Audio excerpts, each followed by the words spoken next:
Hello my dear students, welcome back in another video। जैसा कि कल पिछले वीडियो में आपने देखा डायरेक्ट इनडायरेक्ट असर्टिव सेंटेंस में कैसे बनाया जाता है, क्या रूल्स होते हैं, एटसेट्रा एटसेट्रा। और अगर अभी तक आपने वो वीडियो देखा नहीं है तो प्लीज़ चैनल पे जाके आप उस वीडियो को देख सकते हो। मैंने असर्टिव सेंटेंसेस में डायरेक्ट और इनडायरेक्ट को इंटरचेंज करना बताया था आपको। आज कुछ स्टूडेंट्स कह रहे हैं कि ये सन का रूल दोबारा बता दिया जाए, एक्सप्लेन करके बता दिया जाए। तो मैं आप सभी स्टूडेंट्स को सन का रूल बताने जा रहा हूँ। ये रूल बहुत ही इम्पोर्टेंट है। अगर हम असर्टिव सेंटेंस की बात करें, इंट्रोगेटिव बात करें, इम्परेटिव की बात करते हैं या एक्सक्लेमेटरी ऑप्टेटिव, इनमें सेंटेंस के अनुसार चेंजिंग होती रहती है।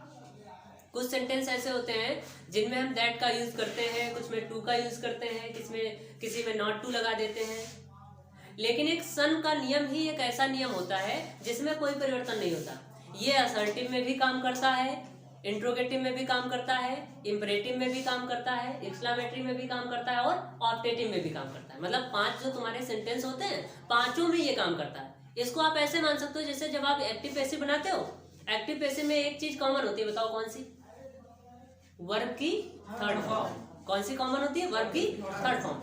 तो सेम उसी प्रकार से ये जो सन का रूल है ये आपका डायरेक्ट और इनडायरेक्ट में कॉमन होता है। चाहे असर्टिव बनाए, इंट्रोगेटिव बनाए, इम्परेटिव बनाए, ऑप्टेटिव बनाए या फिर एक्सक्लेमेटरी बनाए, कुछ भी आप बनाते हैं तो उसमें सन का रूल बहुत ही ज्यादा जरूरी है और आपको आना भी चाहिए। अब ऐसी कंडीशन में आपको प्रॉब्लम ये हो सकती है कि हम सन का रूल समझे कैसे, या फिर ये जो सन लिखा हुआ है, वैसे तो सन माने पुत्र होता है, SON सन माने क्या होता है? पुत्र। पर ये क्या इसका मतलब ये है यहाँ पे? नहीं, ये सन का मतलब है यहाँ पे S फॉर होता है सब्जेक्ट, यानी ये S किसके लिए यूज किया गया है? सब्जेक्ट के लिए यूज किया गया है। O फॉर ऑब्जेक्ट, O किसके लिए यूज किया गया है? ऑब्जेक्ट के लिए यूज किया गया है। और N फॉर नाउन, नो मतलब नहीं। अभी ऐसे नहीं समझ में आ रहा होगा आपको। इस सन के नियम को समझने के लिए आप सभी लोगों को प्रोनाउन पता होना चाहिए। वो भी प्रोनाउन में उसका पहला part personal pronoun.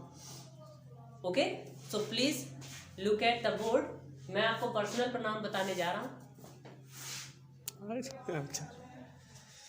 Personal pronoun आपको पढ़ना पड़ेगा अगर आप सन का रूल समझना चाहते हो। पर्सनल प्रोनाउन आपके प्रोनाउन का पहला पार्ट होता है, पहले नंबर पे। जिस प्रकार आपने नाउन पढ़ा होगा, नाउन के 5 प्रकार होते हैं, proper noun, common noun, collective noun, material noun, abstract noun. उसी प्रकार आपके प्रोनाउन के भी कई पार्ट होते हैं, जिनमें पहला पार्ट होता है आपका पर्सनल प्रोनाउन। कौन सा होता है? Personal pronoun. पर्सनल प्रोनाउन की जो हिंदी होती है वो ये होती है व्यक्तिवाचक सर्वनाम। इसे निजवाचक सर्वनाम भी बोला जा सकता है। ओके, अभी इसकी डेफिनेशन क्या है? किसी विशेष व्यक्ति, वस्तु अथवा स्थान के नाम पर जो शब्द लगते हैं, उनके स्थान पर जो शब्द लगाए जाते हैं या प्रयोग किए जाते हैं, उनको सर्वनाम कहा जाता है। वो भी पर्सनल प्रोनाउन, यानी विशेष वाले, या फिर व्यक्तिवाचक सर्वनाम बोल सकते हो। विशेष शब्द जुड़ जाता है, बाकी प्रोनाउन की डेफिनेशन जो होती है वही होती है। प्रोनाउन, इस पर्सनल प्रोनाउन के भी 3 पार्ट होते हैं। पहला पार्ट होता है आपका फर्स्ट पर्सन। कौन सा होता है पहला पार्ट? First person. दूसरा पार्ट आपका होता है सेकेंड पर्सन। कौन सा होता है? Second person. और तीसरा पार्ट आपका होता है थर्ड पर्सन। कौन सा होता है ये? थर्ड। वैसे एक हिसाब से देखा जाए आपको याद करने में दिक्कत नहीं होगी, क्योंकि जैसे गिनती याद की जाती है, काउंट चीजें याद करी जाती है, वैसे आप याद रखते हो फर्स्ट सेकेंड थर्ड, 1 2 3। अभी फर्स्ट पर्सन में क्या आता है, सेकेंड पर्सन में क्या आता है और थर्ड पर्सन में क्या आता है, इनको मैं भी आपको बता दूं ये भी चीजें। ये फर्स्ट पर्सन जो होता है, जो बात को बोलता है, जो बात को बोलता है, यानी जो बात को बोलता है उसे हम क्या कहते हैं? फर्स्ट पर्सन कहते हैं। इसमें हम कहेंगे जो सुनता है, जो बात को क्या करता है? सुनता है, उसे हम बोलते हैं सेकेंड पर्सन। जो बात को बोलता है, जैसे मैं अभी स्पीक कर रहा हूं, मैं हो गया फर्स्ट पर्सन। आप मेरी बात को सुन रहे हो, आप हो गए सेकेंड पर्सन। और मैंने बोला mister Narendra Modi is our prime minister, तो उनके बारे में मैंने बात की, वे हो गए थर्ड पर्सन। मैंने बोला मैं फर्स्ट पर्सन, आपने सुना आप सेकेंड पर्सन, और जिनके विषय में हमने बात की वे थर्ड पर्सन। अभी इरेज करके मैं आगे आपको बताता हूं कि कैसे हम इसमें, तो जो फर्स्ट पर्सन होता है उसके अंतर्गत जो हमारे शब्द आते हैं वे कौन कौन से होते हैं? आई और वी। आई माने होता है मैं और वी माने होता है हम। या तो मैं बोलेगा, मतलब मैं करके कोई करता होगा जो वो बोलेगा, या फिर हम बोलेंगे। ठीक, अब इनकी जो फैमिली होती है वो फैमिली में कौन कौन सी चीजें आती है जरा देख ले।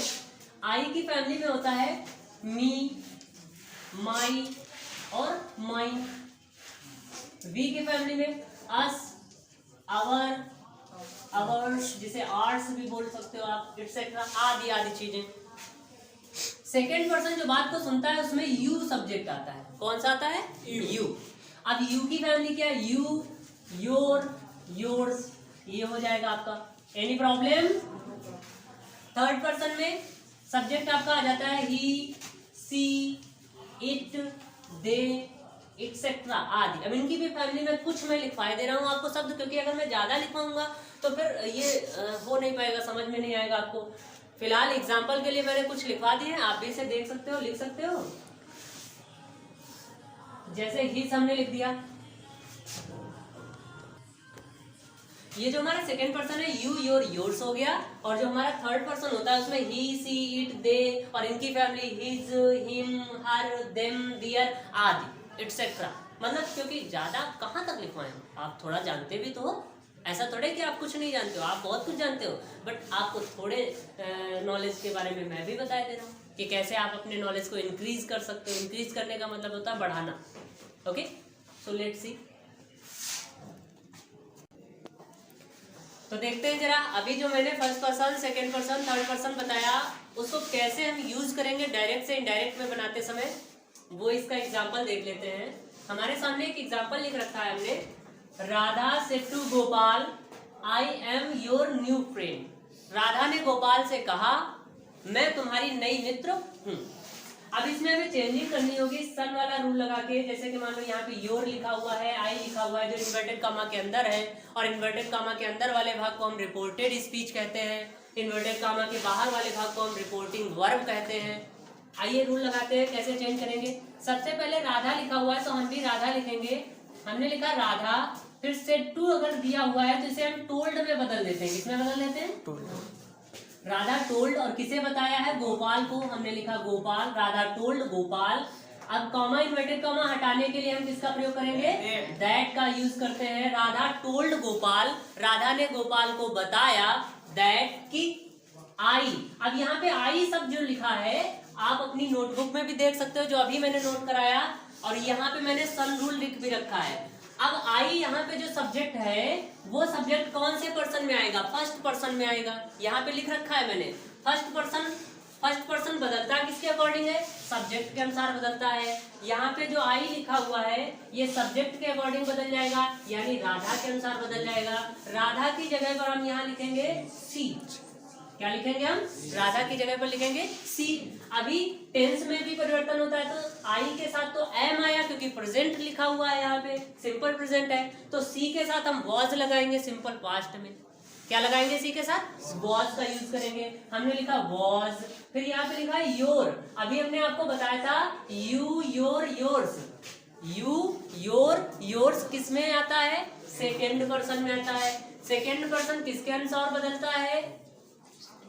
ऑब्जेक्ट के अनुसार बदलता है। किसके अनुसार बदलता है? ऑब्जेक्ट। इसमें ऑब्जेक्ट है गोपाल, तो गोपाल एक लड़का है, और लड़के के लिए हम पजेसिव केस योर की जगह पर क्या लिखेंगे? हिज लिखेंगे। क्या लिखेंगे? हिज। सी वाज हिज, और जो भी आगे लिखा हो, जैसे क्या लिखा है? New friend. आपका ये सेंटेंस बन गया। इस तरीके से हम सन रूल का यूज एक सेंटेंस में कर सकते हैं। मुझे उम्मीद है मुझे उम्मीद है कि आप इस रूल को अच्छे तरीके से समझे होंगे और आराम से ऐसे ही आप एग्जाम्पल बना लेंगे। अगर आपको ये रूल फिर भी समझ में नहीं आ रहा है तो इस वीडियो को आप रिवाइंड करके देख सकते हो और समझ सकते हो। Thank you very much.